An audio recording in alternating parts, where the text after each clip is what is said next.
IELTS chán cho muốn nói. Thế nhưng mà mình vẫn phải nói, bởi vì mình rất là bức xúc bởi cái thị trường IELTS nước nhà.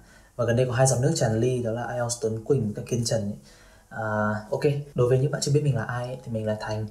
Mình đi du học Ireland theo chương trình học bổng chính phủ IDEAS năm 2019-2020 theo chương trình học thạc sĩ tài chính.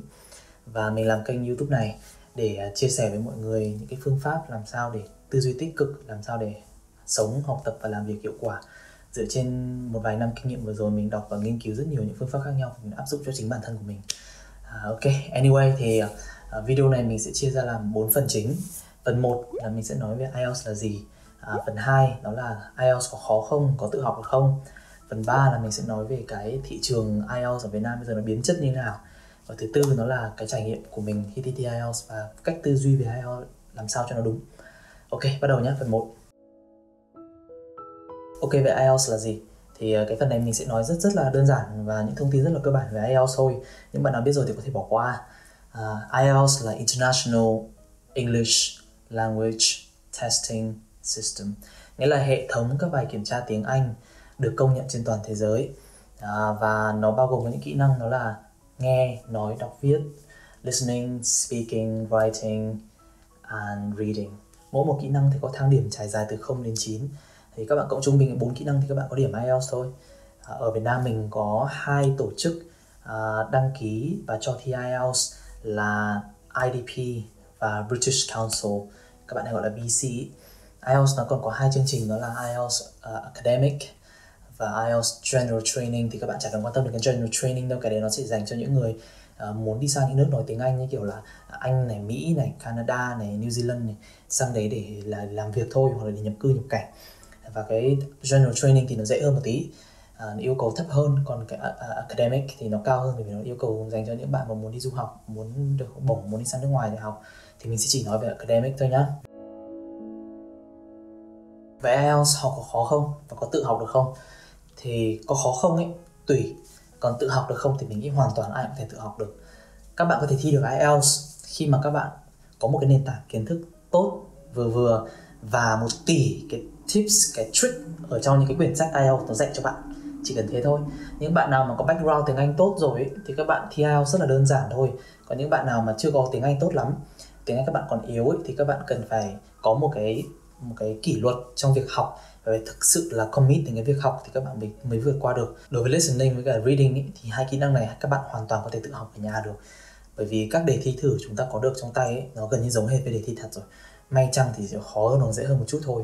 Còn đối với writing với cả speaking thì các bạn, nếu mà các bạn còn yếu thì các bạn nên có một người bạn khác học cùng, để hai bạn cùng nói chuyện với nhau và cùng sửa bài cho nhau dựa trên những cái mẫu cấu trúc và những cái ngữ pháp các bạn đã được học.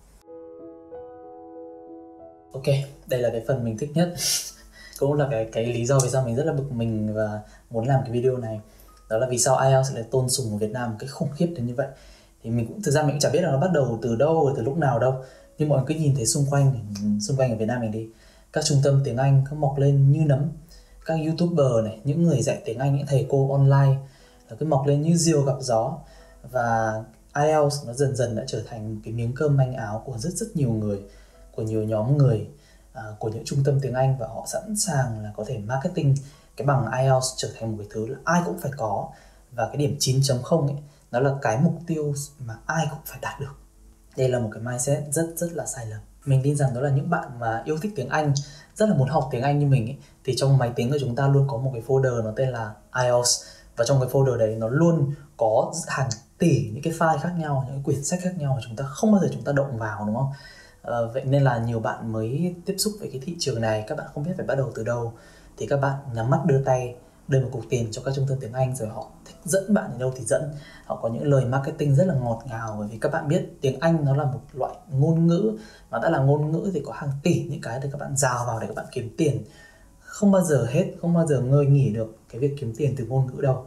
Thế nên là các trung tâm tiếng Anh ấy, họ cứ mọc lên thôi, rồi họ tạo ra những cái khóa, họ có thể break down những cái khóa học từ thành 1 tháng, 6 tháng, 12 tháng theo năm, kiếm tiền từ vài triệu đến hàng chục triệu. Hay là những YouTuber, các bạn có thể làm những cái video dạng như kiểu là gì, 5 cụm từ để các bạn đạt được speaking 9.0, hay là 10 cụm từ giúp các bạn writing tốt hơn, hay là có những cái YouTube có kênh có những cái video nó còn làm sao để đạt được từ 0 đến 0 chấm đến 8 chấm vân vân. Các bạn nhìn qua thì có thể thấy những cái video như vậy nó có ích đúng không? Nhưng thực tế là các bạn đang bị rơi vào một cái ma hồn trận, một cái mê cung, những cái thông tin rất là thừa thãi, những cái thông tin không được tổng hợp và nó không giúp bạn đi đến đâu cả. Những cái người thầy cô, những người thầy online như vậy, họ có thể tạo ra hàng nghìn, hàng tỷ những cái video, những cái content như vậy, không lặp nhau và cũng không bao giờ hết. Và các bạn càng xem thì càng thấy mình dốt, càng thấy mình chả đạt tới đến cái tầm đấy, và cũng không hiểu là đến bao giờ mình mới hiểu và thuộc hết được những cái kiến thức này. Cái vòng tròn này nó đang hoạt động rất là hiệu quả. Chưa kể thì chất lượng giáo viên thì ngày ngày càng đi xuống. Giáo viên nước ngoài ấy, thì được yêu cầu bằng cấp ngày càng ít đi để dạy ở các trung tâm tiếng Anh. Đặc biệt là có khi còn chả cần đến bằng cấp nữa luôn. Cứ chỉ cần là ông Tây da trắng, mũi lõ là ăn điểm để hết các bố, các mẹ, các phụ huynh rồi. Các bố, các mẹ cứ nhìn thấy các con đến trung tâm tiếng Anh học 2 tiếng, về nhà đối với ông Tây là nghĩ là các con sau 2 tiếng các con giỏi hơn, nó chả có đâu. Còn các bạn giáo viên người Việt ấy, các bạn YouTuber mới nổi thì các bạn ngày càng muốn nhảy vào thị trường này hơn. Mình thấy nhiều bạn phần ngữ pháp của các bạn rất là tốt, thế nhưng mà phần speaking của các bạn thì lại rất kém. Nhiều bạn nói rất là chán nhưng mà lại muốn đi dạy nói, thì khiến cho những cái bạn học sinh ấy, ở cái tầng thấp hơn, các bạn lại học phải những cái kỹ năng speaking của bạn ấy, nó sẽ làm cho hỏng cả một cái thế hệ và sau không thể sửa được. Và mình thấy các bạn, nếu mà các bạn nói chưa tốt thì các bạn chỉ tập trung dạy ngữ pháp thôi, đừng dạy nói. Mình nghĩ là sẽ có rất ít người dám nói thẳng và nói thật về cái vấn đề này như mình. Bởi vì các bạn đang dạy IELTS, các bạn biết thừa là các bạn đang làm gì chứ. Thế nhưng mà cái tư duy về việc là ai cũng phải có bằng IELTS và ai cũng phải đạt được 9.0 ấy, là mình thấy cần phải thay đổi. Bởi vì sao? Không phải ai cũng sẽ đi du học, không phải ai cũng sẽ đi nộp học bổng. Thế nên là mình thấy, và không phải ai cũng là những cái bạn mà đang học cấp 3 để chuẩn bị phải có bằng IELTS để được tuyển thẳng vào trường đại học đâu. Hầu như là những bạn học sinh viên đại học, có thể tiền các bạn còn chưa có nhiều, nhưng các bạn đang rất là hoang mang về việc làm sao là để tin được thầy này cô kia, làm sao để có được IELTS cao. 4.750.000 không phải là một số tiền thấp. Và thời gian các bạn bỏ ra, công sức các bạn tìm hiểu này, rồi các bạn đặt thời gian để học này, rồi các bạn học tốn rất là nhiều thời gian. Và các bạn cần phải thay đổi ngay cái suy nghĩ về việc là phải có bằng IELTS đi. Sau đây mình sẽ nói về 2 cái lý do vì sao mà mọi người đang bị hiểu sai về bằng IELTS. Mình chia theo 2 hướng. Thứ nhất, đó là có thực sự là ai cũng cần phải có bằng IELTS không? Như mình nói ban đầu ấy, thì nếu bạn muốn đi du học, các bạn muốn nộp hồ sơ học bổng, các bạn muốn nộp sang một cái trường đại học gì đấy ở nước ngoài mà nó yêu cầu phải có bằng IELTS thì các bạn mới nộp được ấy, thì các bạn học IELTS là không có gì bàn cãi rồi. Hoặc là nhiều bạn học sinh cấp 3 như mình vừa nói là cần phải có bằng IELTS để được tuyển thẳng vào trường đại học, đúng không? Thì học IELTS đi. Nhưng có phải ai cũng thế đâu, tại sao các bạn cứ đâm đầu vào? Nhiều bạn có thể nói là mình học IELTS để mình xin việc dễ hơn. Mình thấy đây là một cái lý do rất là bullshit, rất là vớ vẩn. Mà bởi vì sao? Trừ khi các bạn nộp hồ sơ để vào làm giảng viên tiếng Anh hoặc là những cái gì đó liên quan đến cực kỳ là học thuật về tiếng Anh thì mình không bàn nhá. Không phải công việc nào cũng vậy đâu. Các bạn cần IELTS để làm gì? Mình không phủ nhận cái việc là có bằng IELTS thì sẽ giúp cho nhà tuyển dụng nhìn được bạn là người có tiếng Anh tốt hơn với những người khác nhá. Tuy nhiên là không có bằng IELTS thì không có nghĩa là bạn không được tuyển vào một cái vị trí gì đó. Mình là một minh chứng sống cho nó. Ngày xưa mình nộp hồ sơ không hề có một tí IELTS gì trong hồ sơ của mình cả. Mình vừa mới thi IELTS cách đây 2 năm để mình đi du học. Mình thi cái mình đi du học, nên là bằng IELTS của mình không hề có trong CV của mình, mà mình bù đắp nó bằng những cái trải nghiệm cá nhân hay là những cái trải nghiệm ngoài giờ, như kiểu là mình đi làm tình nguyện viên cho câu lạc bộ Hà Nội Kids, là câu lạc bộ tình nguyện viên giúp dẫn tour cho người nước ngoài, là một câu lạc bộ rất là tốt, rất là xuất sắc. Hay là mình làm trợ giảng cho trung tâm tiếng Anh, thì những cái đấy nó sẽ chứng minh cho người ta thấy là mình là một người rất là giỏi tiếng Anh và mình biết sử dụng tiếng Anh trong các tình huống này kia, chứ không phải là 4 cái chữ IELTS, 5 cái chữ cái IELTS đấy nó không có giá trị. Mà thực sự là các bạn muốn có được bằng IELTS ấy, để các bạn xin việc tốt hơn thì mình thấy cũng ok, mình không phản đối nhá, bởi vì có thì sẽ là tốt hơn mà, đúng không? Thế nhưng mà các bạn nghĩ các bạn có xứng đáng để bỏ cái số tiền gần 5 triệu đấy ra không? Các bạn bỏ cái thời gian các bạn học, nghĩ về nó các thứ, nó có xứng đáng không? Nếu các bạn muốn tiếng Anh tốt để đi xin việc ấy, thì các bạn hãy sử dụng những quyển sách hàng tỷ, những quyển sách đang được bán được, không phải bán mà các bạn được bày để các bạn download miễn phí online trên mạng bây giờ đi. thì sẽ giúp cho các bạn rất nhiều trong ngữ pháp, trong đọc và trong viết. Các bạn muốn nâng cao kỹ năng nghe với nói thì các bạn nghe nhiều vào, xem YouTube nhiều vào, những cái YouTube nước ngoài ấy. Không cần phải là YouTube học tiếng Anh, các bạn có thể xem bất cứ cái gì nhưng mà nó có phụ đề tiếng Anh ở dưới. Xem phim trên Netflix cũng hoàn toàn được. Đấy là những cách học tiếng Anh gián tiếp và nó rất có hiệu quả cho mình. Theo mình thì IELTS nó không phải là một cái nguồn kiến thức tốt để giúp cho bạn học, để lấy cái tiếng Anh từ đấy để các bạn đi làm ở các cơ quan công ty được, các tổ chức được. Bởi vì IELTS thực chất ấy, nó chỉ là cái bài kiểm tra tiếng Anh thôi, và những cái quyển sách các bạn sử dụng để học nó ấy, là những cái tips, những cái trick giúp cho bạn có được cái điểm cao trong cái bài thi đấy thôi. Thực tế nó không có giúp gì cho cái việc tiếng Anh bạn đi làm đâu.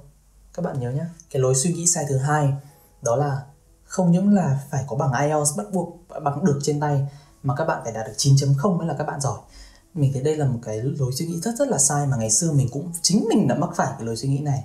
Cái hôm mà mình nộp học bổng chính phủ cho sang Ireland với cả sang bên New Zealand ấy, thì mình nghĩ là học bổng chính phủ nó yêu cầu 6.5 IELTS thì mình phải đạt được 9 chấm đi, phải cố đến tầm đấy thì người ta mới ấn tượng với mình, người ta mới để ý đến mình để mình qua được vòng hồ sơ. Vì mọi người biết học bổng chính phủ là nó kiểm soát hồ sơ rất là gắt gao, nó xét hồ sơ rất là khủng khiếp.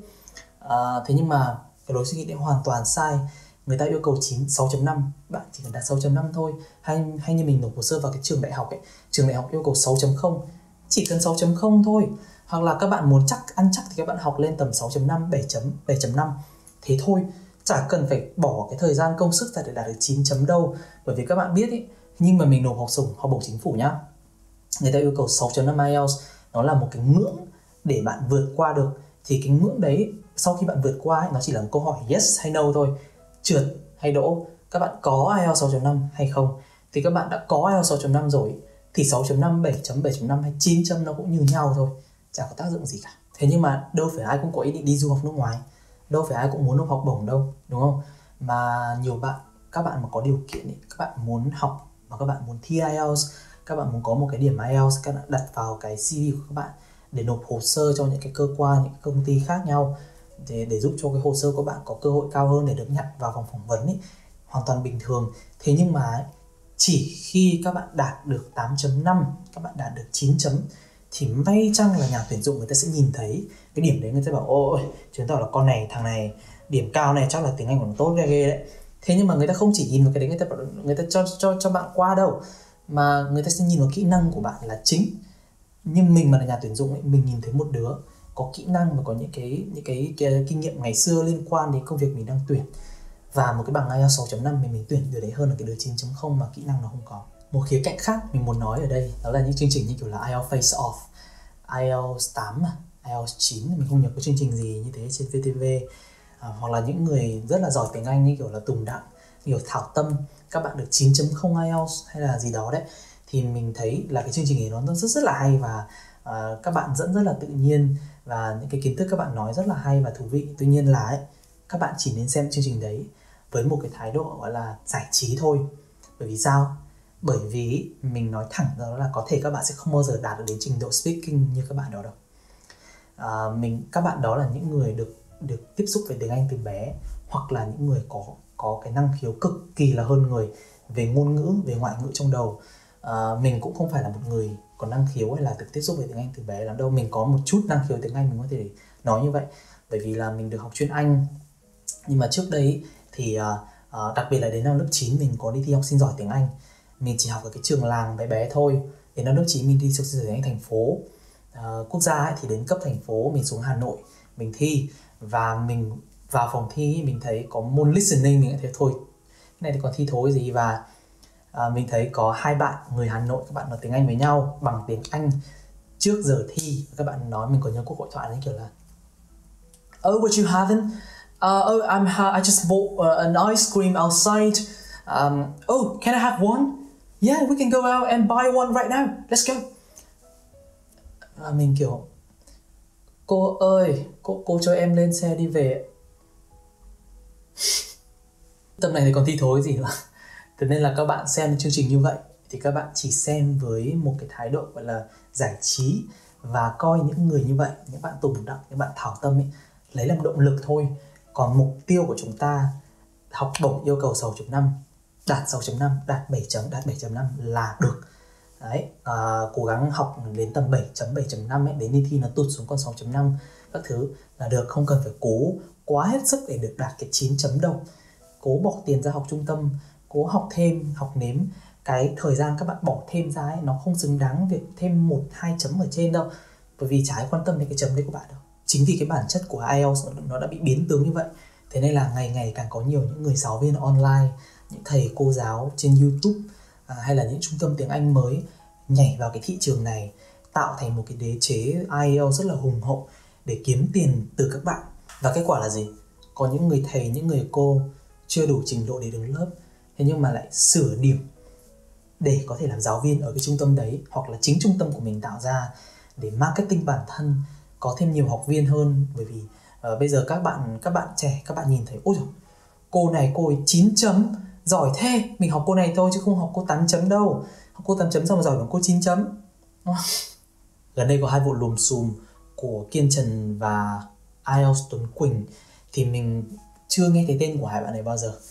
Tuy nhiên là cái vụ scandal của hai bạn nổi quá nên đã nhảy lên trên newsfeed của mình. Thì mình có đọc bạn Quỳnh này, bạn ấy thi IELTS tầm 3-4 lần và bạn ấy chỉ đạt được tầm 6.5 đến 7 thôi. Mình thấy điểm đấy cũng không phải là thấp, nhưng để được làm một giáo viên IELTS thì chưa đủ. Và bạn ấy đã fake điểm của bạn ấy lên 8.0. Bạn ấy có nói là mình thi 2 lần và mình đều đạt 8.0. Và mình thì mình thấy là 6.5, 7 chấm thừa sức để có thể dạy IELTS. Nếu kiến thức của bạn dạy là đúng thì ai mấy chấm dạy cũng được. Nếu bạn nói đúng thì nó kiến thức nó rành nên nó đã là đúng, đã được chứng minh sờ như vậy rồi. Thế nhưng mà ấy, còn tồi tệ hơn nữa là mình có nhảy vào xem một số clip của bạn Quỳnh này làm ấy, thì mình thấy là ngữ pháp thì mình không nói gì nhá, bởi vì ngữ pháp thì nó rất là rộng và nói thì những cái phép cơ bản thì ai chả nói đúng được.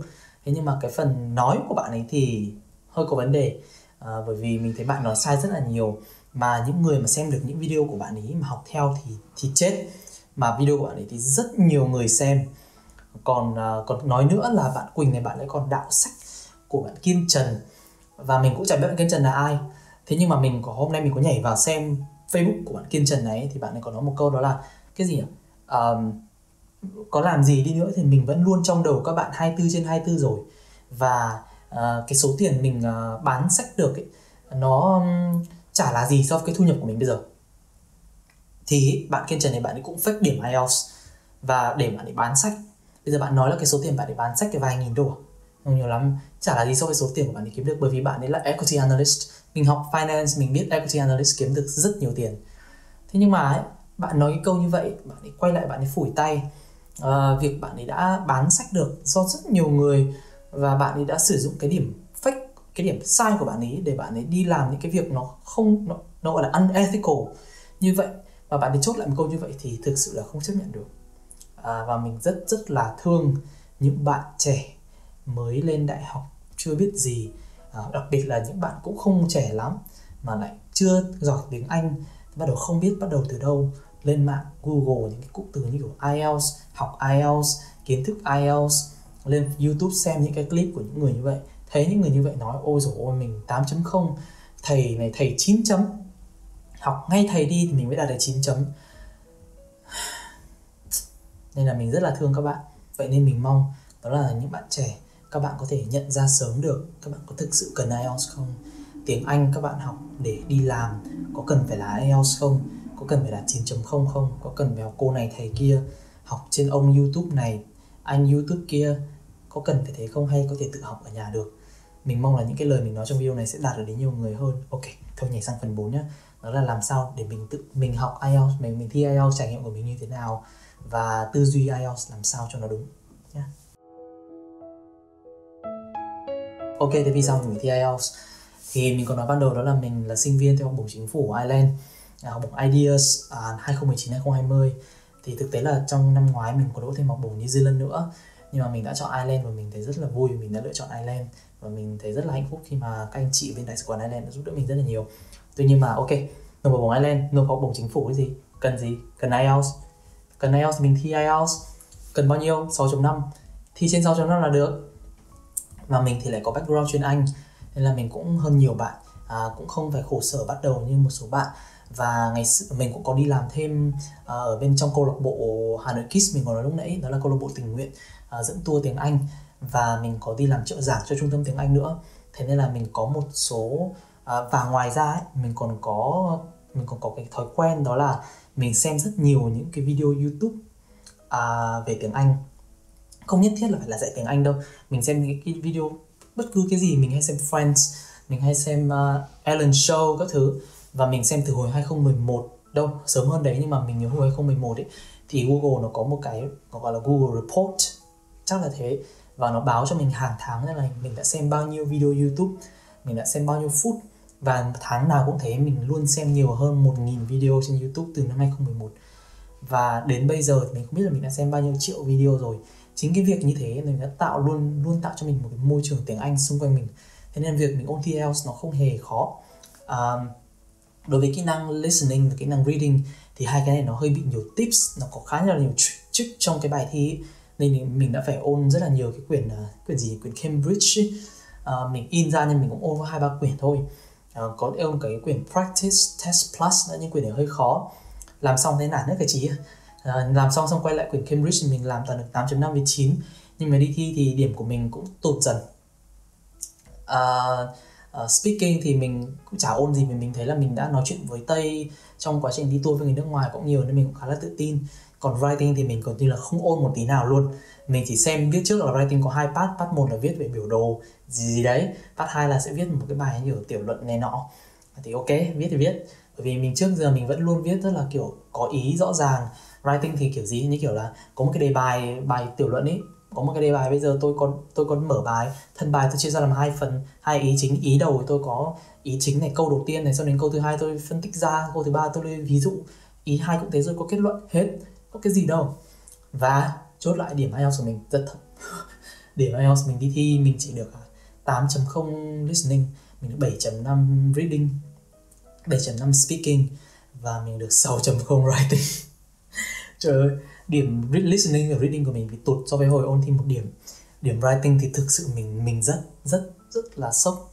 Bởi vì hôm mình làm thi writing mình còn thấy làm tốt hơn hẳn những bài writing trước này giờ mình viết. Nhưng mà họ chỉ cho 6.0. Bởi vì sao?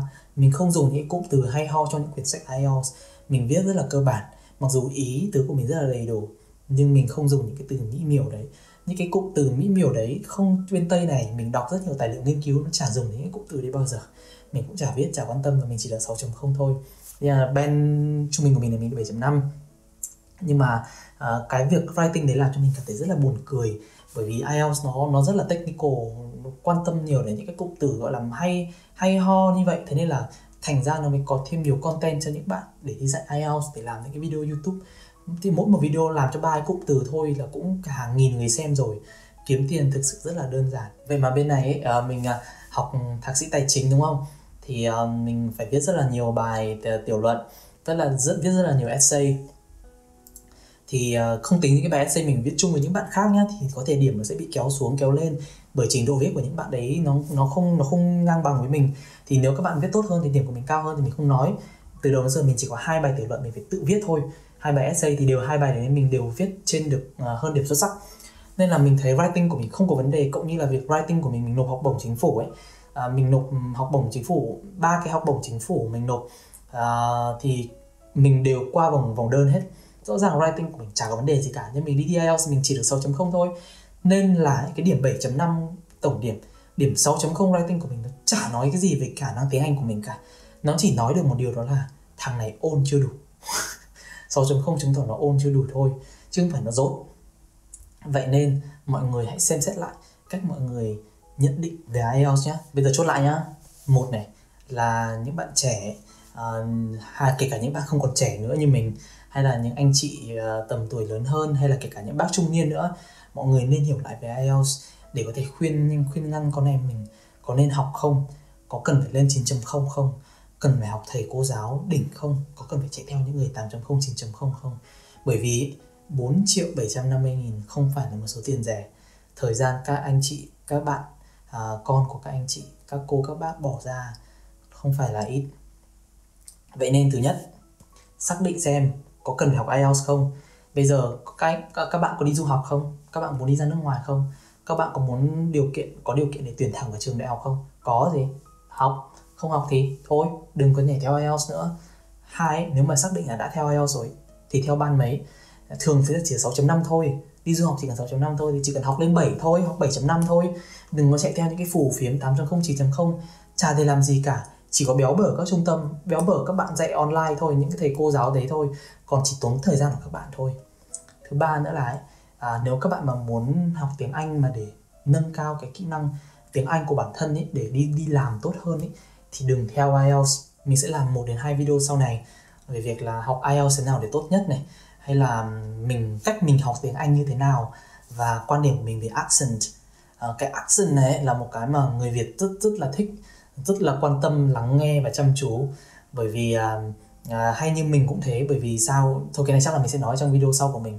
Các bạn rất là thích accent, và các bạn hay chia ra 2 accent chính, đó là American accent và British accent. Thì và các bạn cố gắng học theo những cái accent này thì mình thấy nó không hề sai, nhưng mà nó đang bị làm quá lên một chút. Thôi mình sẽ nói những video sau. Cái kênh YouTube này của mình chủ yếu ấy, mình không phải để dạy tiếng Anh, bởi vì mình không thích dạy tiếng Anh. Bởi vì mình thấy cái việc dạy tiếng Anh ấy, nó chỉ là việc xào nấu lại những kiến thức đã có sẵn, và các bạn đi truyền tải cho người khác ấy, mình thấy nó không gain được cái value gì cho bản thân mình cả. Mà kênh YouTube này ấy, mình đã đúc kết được những cái kinh nghiệm, mình học tập, mình làm việc hiệu quả bởi những cái research, những cái người rất là nổi tiếng trên thế giới. Mình học theo họ, mình gain được những cái tốt cho mình, rồi mình chia sẻ những cái đấy cho các bạn, để cho cuộc sống các bạn tốt hơn, hiệu quả hơn. Thì mình thấy đấy mới là cái tạo ra value, chứ không phải đi dạy tiếng Anh. Mình rất là sorry, bây giờ rất nhiều người bạn của mình hay là những thầy cô giáo khác đang nhảy lên trên mạng để dạy tiếng Anh, nhưng mình phải nói cái sự thật này ra, bởi vì nó hơi đáng lòng một chút và nó hơi động chạm đến nồi cơm của các bạn một chút, nhưng thực tế nó là như vậy. Anyway, cảm ơn là các bạn đã lắng nghe video này của mình. Mình biết là video này mình làm hơi dài, mình muốn nói rất là nhiều, nhưng mà mình cũng muốn nói nhiều nữa cơ, nhưng mà nó dài quá rồi, nên là chắc là có thể mình sẽ làm một số những cái video sau nữa. Và mình hy vọng là sẽ có thêm nhiều bạn like và subscribe và chia sẻ những cái kiến thức mình nói trong cái video này hơn nữa, và những video khác. Mình thấy nó rất là bổ ích, không chỉ cho mình mà có thể sẽ là cho nhiều bạn khác. Cảm ơn các bạn đã xem và bye bye. Chúc các bạn có một tuần làm việc hiệu quả. In case I don't see ya, good afternoon, good evening, and good night.